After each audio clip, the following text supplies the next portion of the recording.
Ayan guys, ano-ano nga ba ang aking na-harvest today? Marami yan. Oh.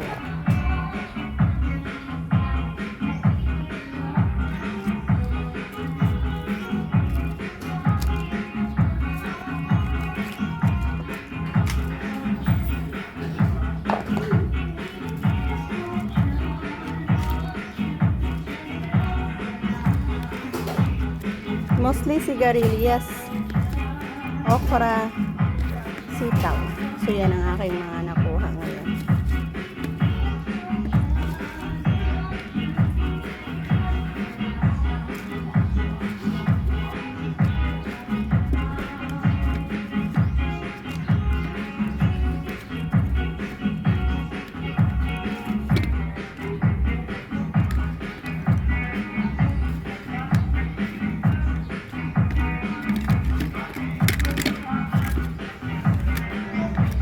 So, ayan ang ating buong gulay na na-harvest.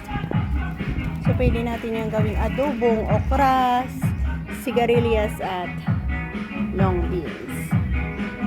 So, mayroon na naman tayong pwedeng maitanim. Oh.